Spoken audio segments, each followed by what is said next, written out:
If you didn't understand before, I hope you understand now. Because you're now listening to the We Talking podcast brought to you by Island Girl Team. This podcast, we are literally talking about every and anything with your girl, Camila Gomes.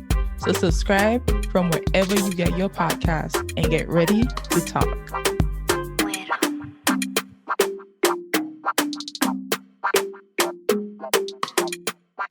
Welcome to season 2, episode 1 of the We Talking podcast. And today we have Dr. Rhoda Arrindell, and we're going to have a conversation about Emancipation Day on St. Martin and the importance of celebrating it.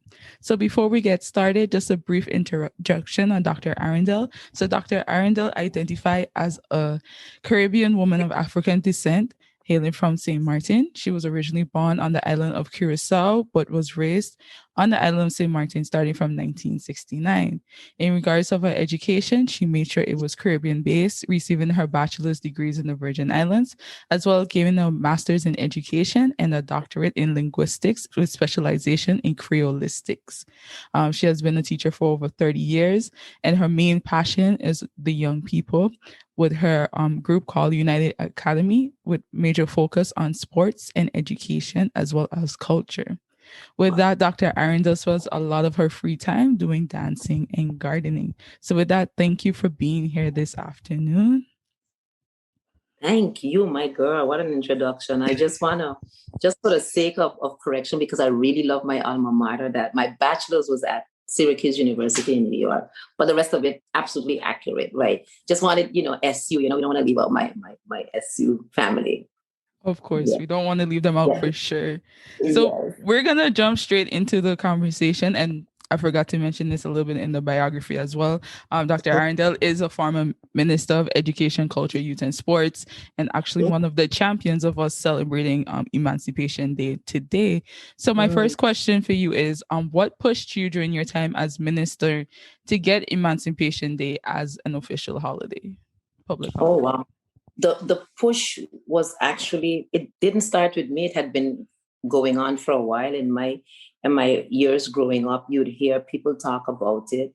It wasn't like in the popular narrative, but around me, people spoke about it and how it should be a day. And then I remember at some points the unions were making a strong push for it. And their premise was that Emancipation Day was the true Labor Day, right? And then at some point, they had started celebrating Labor Day on July 1st instead, right? Instead of the date that we use normally at the end of April, May. So, hearing that, growing up and hearing that and having that conversation.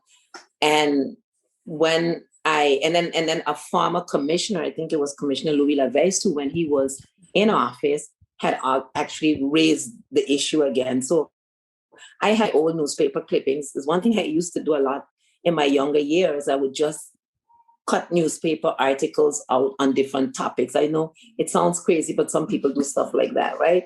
And so I remember those newspaper clippings where, that conversation was going. Oh, and I'll tell you this, because it's a combination of things. But when I was in high school growing up in St. Martin, one of the things that at that time I did, we'll talk about that later on, right? But one of the things that was important to me as a student was the big influence was Bob Marley and Marcus Garvey and the teachings of Marcus Garvey. So all of that was in my head. Mm-hmm. And when I got into office, I went back to the unions and I went to sat with them and I said, how do I go about making this a reality as a minister? Now I'm in this seat. How can I do that? And so that was the drive, right? So the history came. There were other people like Camille Bailey and some others in the club, but they talked about it, but no one had actually pushed for it, or except Commissioner Laveste that I'd mentioned. But at that time, central government was in Curacao, and I don't know how that went, but I remember the newspaper clippings that had raised the issue. Newsday as a newspaper had also raised it over, had those things leading up. And I wanted to put those pieces of the puzzle together. And with the discussion with the unions as minister, I set about how do I make it become law? And reading the trajectory of the law, I said, well, let's do it. Now, what was interesting about that was that it was 10, right? Mm-hmm. And we just got in brand new education ministry. A lot of things are not yet in place on the island, but we were determined to make it happen.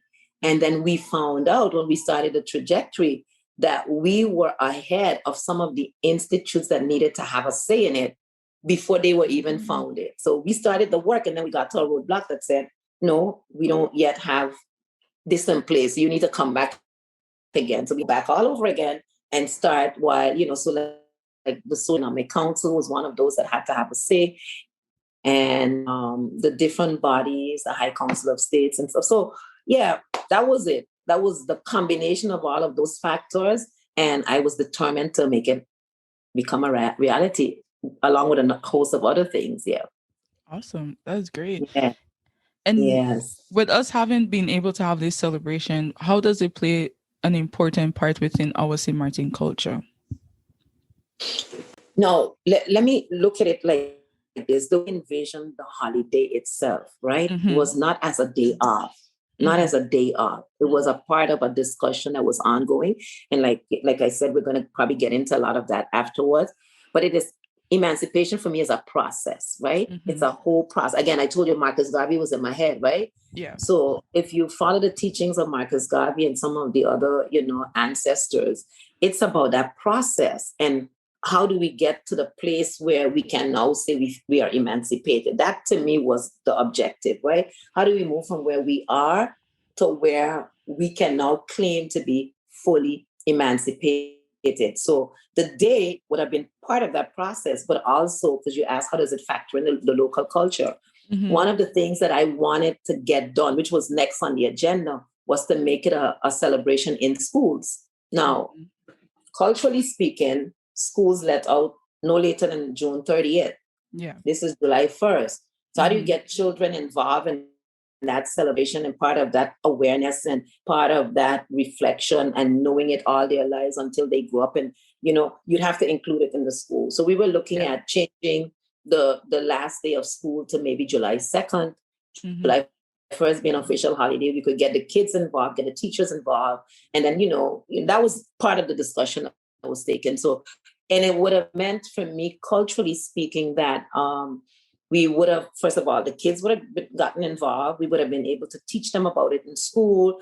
They would have been doing their projects related to it. I saw for the parade costumes coming out of the schools, the different schools making their own costumes and maybe having a little band competition. And all of that for me was part of the bigger vision. So when we would have actually come to the celebration on July 1st, it would have been just like the July tree, right? In full bloom and the whole manifestation.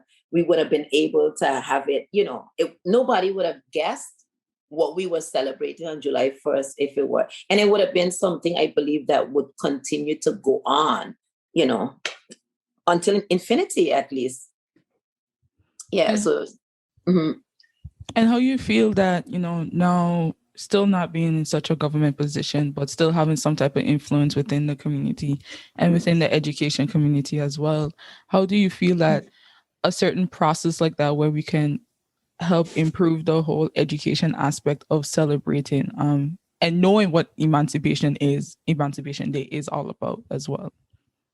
Well, I remember when government was thrown down in 2012, I remember someone, a wise elder, said to me, you have to remember your impact doesn't have to be from this office. You can continue to have an impact from wherever you serve. And that's why I ended up in office in the first place of what I was doing. So I kept saying, okay, let me take a break, but let me see how I want to continue. So what I'm saying to your question is that all of us, each of us, wherever we are, if we believe in what we say this thing is about, then we should all get involved. So I would say that everyone, as an individual or as an organization, like the unions had done, right? They had decided July 1st, they used to have this breakfast meeting where the shop stewards would get together on July 1st and they would talk about emancipation and stuff.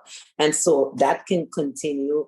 But let's say a sports organization or a church organization or, it could be a cultural thing, but it doesn't have to be cultural based only. It could be sports. It could be anybody.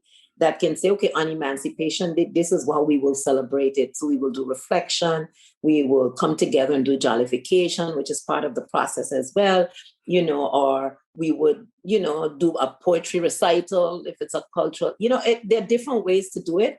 But to me, more importantly, which is something that when the incoming government came in, they changed. And I was so disappointed in this. It was supposed to be a non-shop. It was supposed to be a shop closure holiday, right? So shops were not supposed to open. And this is key to this conversation. So when they went in and they reversed it, they killed to me the bigger picture, because we were told, and as part of the process to make it become law, that we needed to do a feasibility study, right?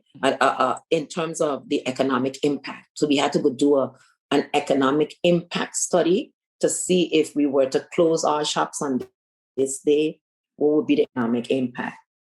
So we had to do it. We did it.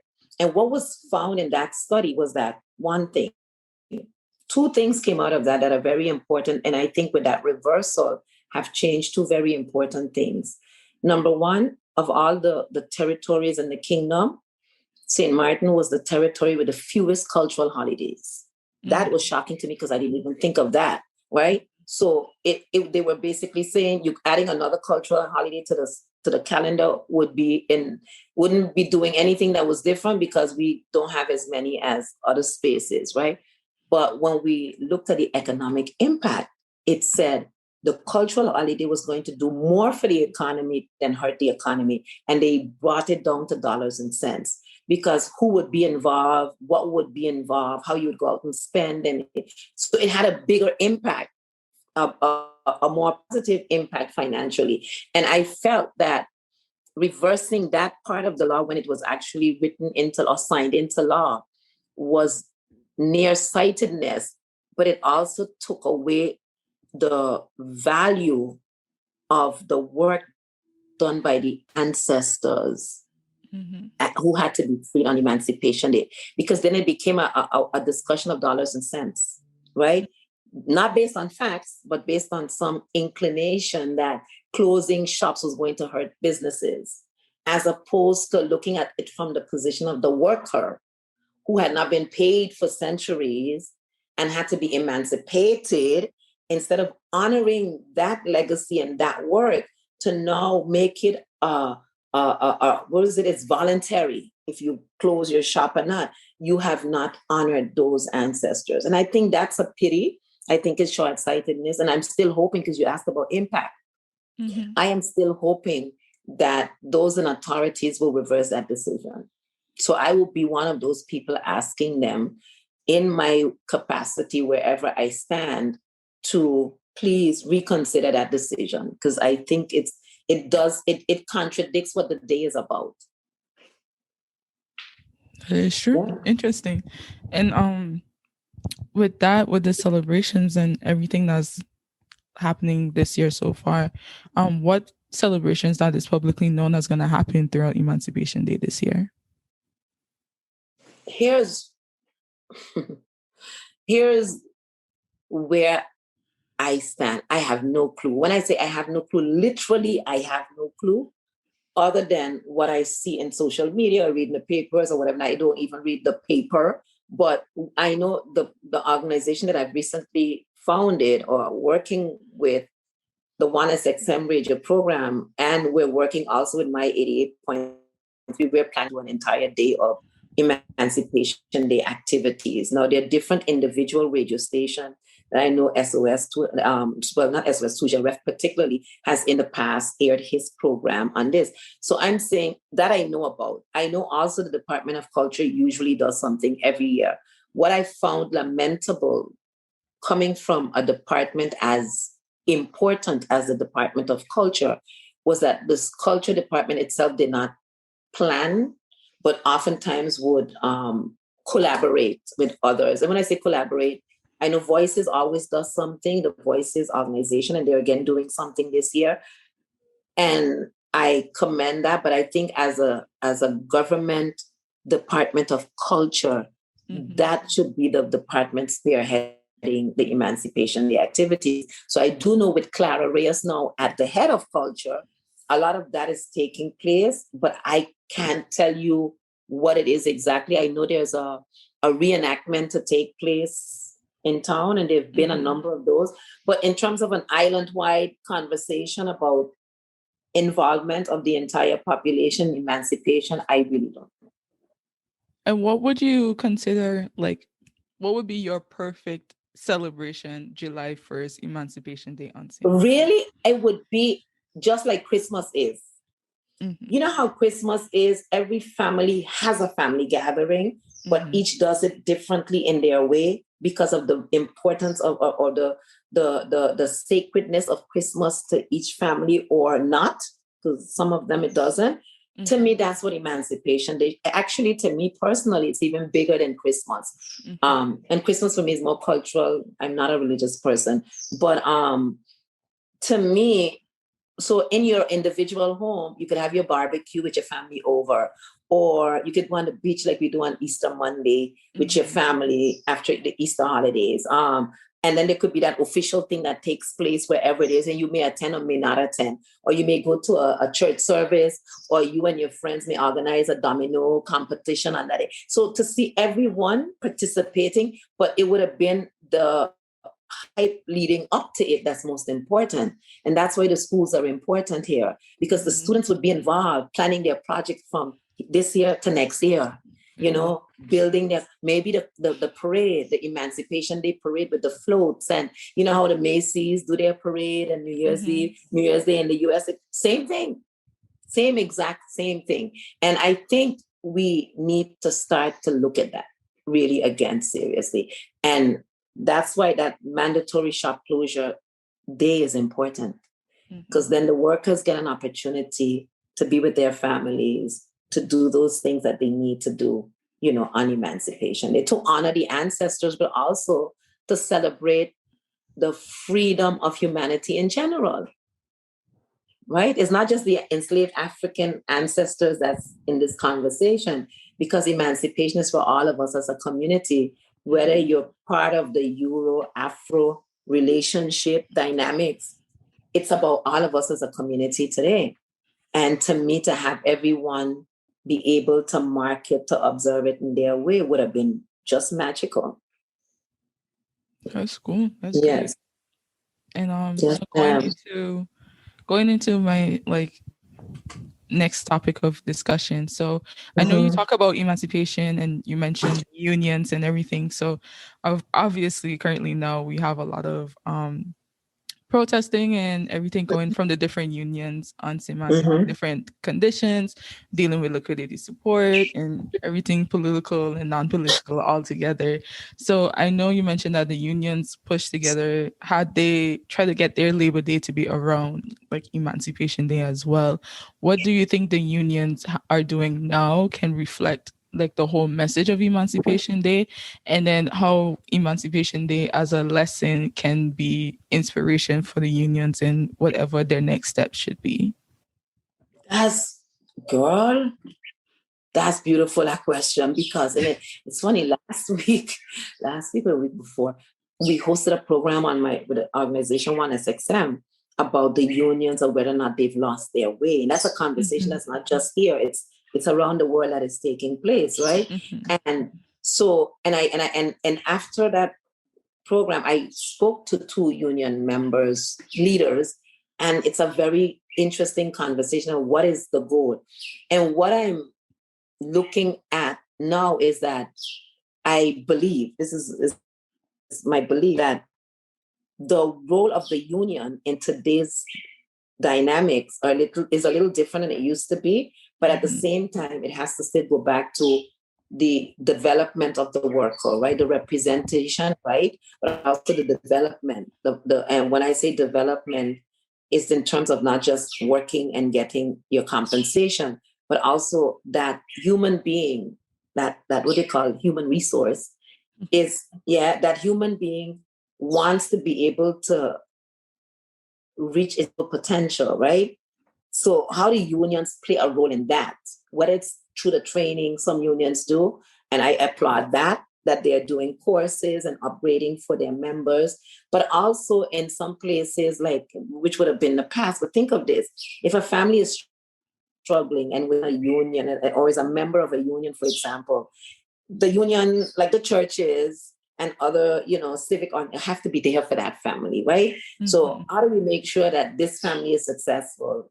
And how do we make sure that our members are successful on all levels? And I think there could be a lot more of that kind of engagement between union representation and members. How do we make sure that all of us are at our best, so that when we get to here, all of us are here at the same time? I think we need to do more on that. But I'm not saying it's only the unions, because other civic organizations need to be that. The church used to once be that for especially Black people, right? For a long time, the church used to hold that position. And in other places like the US, it's still that to a certain extent, right? Not the same anymore in our space. People dress up and go and then they come back home. But it's not the same as it used to be in terms of looking up. And well, not every church to the same degree is seen as that. And the schools used to have more than just teach the child. Now it's, when he's done that, that's it. Even though individual teachers may still do that, as a school, our schools don't do that much anymore. Mm-hmm. So I think we all have a role to play in making sure that Emancipation Day gets, the proper recognition it deserves, but also that we can reflect individually as well as collectively. All right, thank you. Yes. And my last question, so basically it's gonna just be a reflection of the last 8 months of anything that's been happening in St. Martin, and in regards of the conversation of decolonization. And it's been in the forefront. So how does, when it comes to emancipation, and what's like the full push of decolonization, what is like the goal, what is the main goal, and how does this push for proper and an effective decolonization effort? First of all, like emancipation, decolonization is a process in itself, right? And I think that's where different people have different interpretations, because it's a process. It's a continuum, right? You were colonized. Now you need to be decolonized to be yourself, right? So you have to, when I hear decolonize, means I'm removing the colonial legacy. You can't remove what has already happened, but you can remove the things that did not work in your interest, right? Or do not serve you as a people, right? An individual as well as a collective, right? But you want to remove that colonial yoke so that you can be your best and your brightest and your fullest. And what I see happening is that different people, because the spectrum is so broad, stop at different parts on the spectrum and they stop here. And this is it, So when we get this, we done. Do you understand what I'm saying? Whereas it's a process, and for me, the process does not end with political independence, but that is part of it. That is a goal to be attained. And reparations as part of the decolonization, because you have to repair what was damaged. But even after that, you still have decolonization taking place, because you have to decolonize everything, and to what extent can you go back to what was, as opposed to moving forward and creating something new? So for me, decolonization on the spectrum, what do I see? We had the Emancipation Day celebration as one of those multiple, prongs on the thing. Decolonization. To decolonize the mind, you have to go back to the schools and take out a lot of that nonsense that was fed over the centuries to the minds of people who were colonized, and especially a conversation about language, the value of your language, how to use your language, how to empower you with your language, and how to empower you with your medicine, your traditional medicines, the ones that work for you. Is the vaccine your only thing that you can think of to solve a problem that may not have anything to you, in this area, but you're part of the global conversation now. But what can you rely on that is not part of that colonization process that you can go back to to be part of your solution to this. So you're looking at education, but also your sports. You've been trained certain sports through the colonization process, but what other sports can you either invent or go back and bring back that may have come from a different origin? For example, stick fighting, which used to be a very old African sport, right? That was outlawed and banned, and for whatever reasons, whatever. Well, says who? And why should it be banned? And why can it not come back or come back in a different form or whatever? So things like that. And I had a conversation with a young woman a few months ago. You probably know her. I know you know her. But this conversation about how we've changed our language, the name of Makajumbis to Stiltwalkers. That's colonization right there for me. That's double because when you do the Makajumbi is more than the guy on the high sticks, right? There's a whole lot more to that. So when you take away the essence of the Makajumbi and you call it Stiltwalkers, you've really colonized it, right? And it was done, I was told, because some parents were uncomfortable with the Jumbi. Well, that's colonization, right? Because the Jumbi is part of your cultural legacy. Do you want to get rid of that? Why would you want to get rid of that? So all of those things as a collective, we need to be looking at and say, okay, hold on a minute. We will get rid of this. We will bring this back.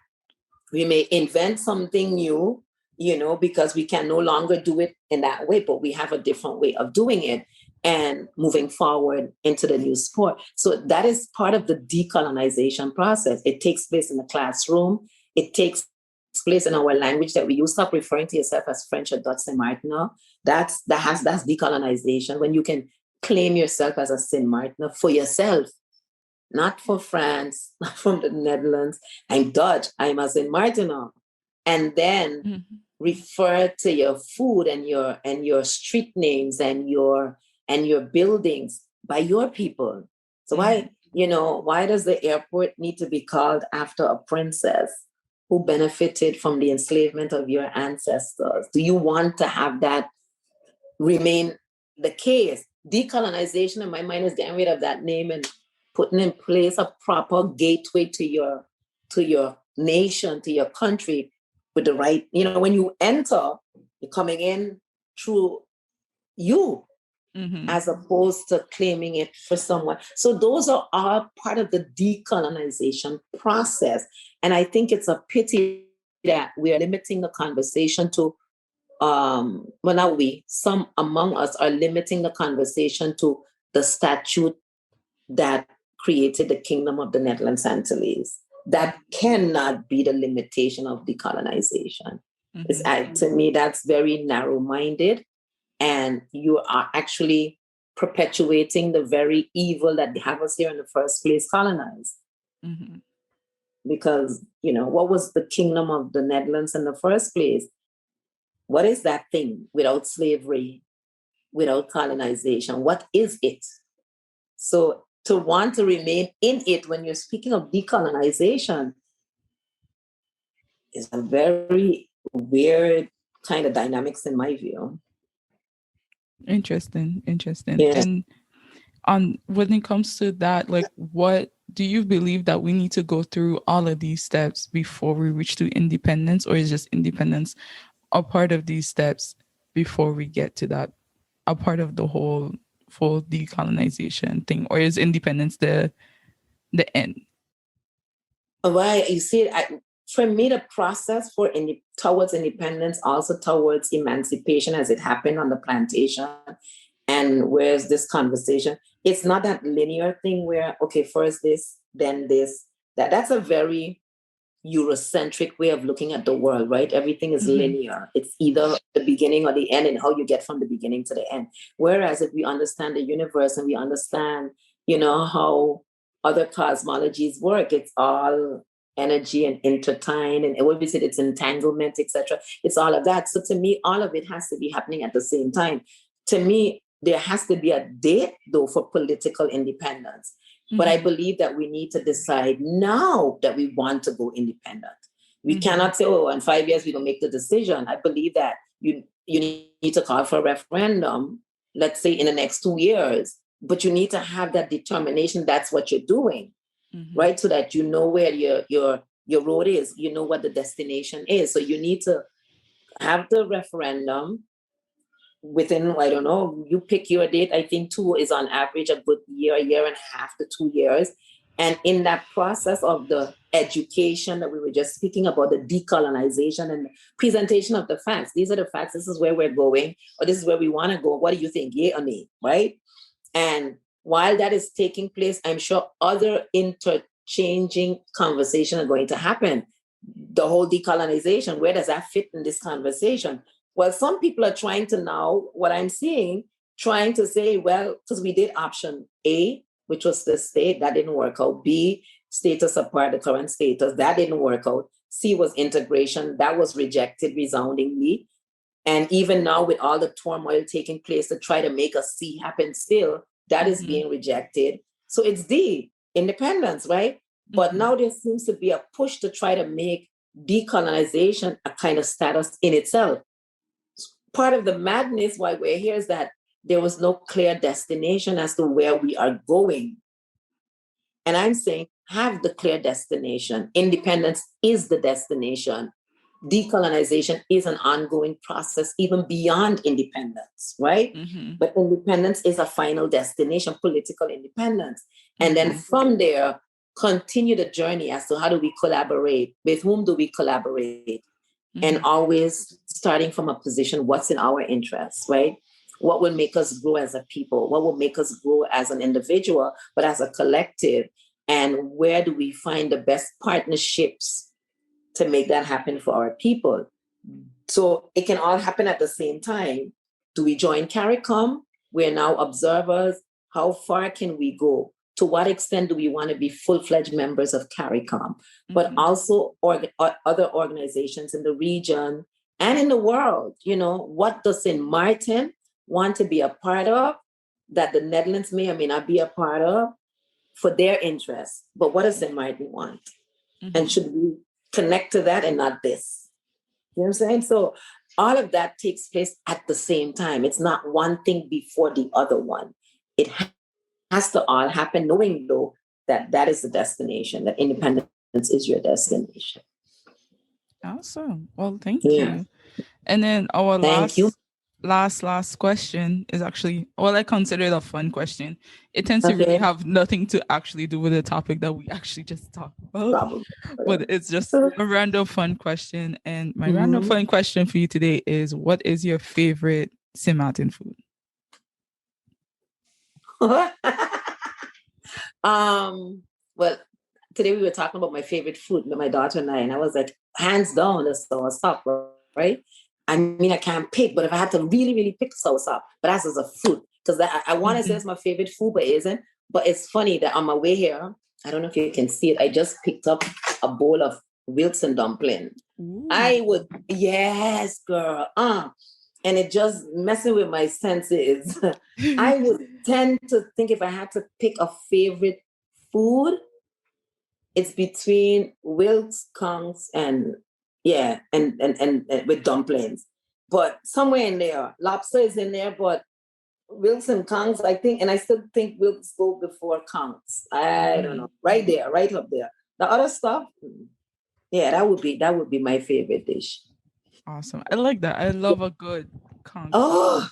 And some my goodness. I can't. Really good. Ooh, yes. I can't wait to go home for some more. Hurry up, girls. Because I was like, I didn't have breakfast, I didn't have lunch. I was like, we doing this. That can keep you going for a while. Yeah, it can. Yeah. It really can. But thank you so much for joining us here once again. So thank you for this conversation. No problem. And where can everyone find you, reach out to you, contact you? Oh, I'm on Facebook. My children say I have an Instagram account. I believe them. I just don't know what it is and how to get it. It will probably be under my name. I probably do. I remember opening Twitter, so I do have a Twitter account. Don't worry, I have not used it in years. But I'm on Facebook under Rhoda Arrindell. I think that's the easiest. Yeah. I'm getting it together one day. Awesome. my kids think Facebook is old. They tell me, man, nobody does Facebook anymore. I was like, okay. I mean, I don't disagree with them. But oh, there you go. but no, That's where I am. but no, thank you so much for being here with me today. And once again, this is episode 1 of season 2 of the We Talking podcast. And we'll see you next time. Bye.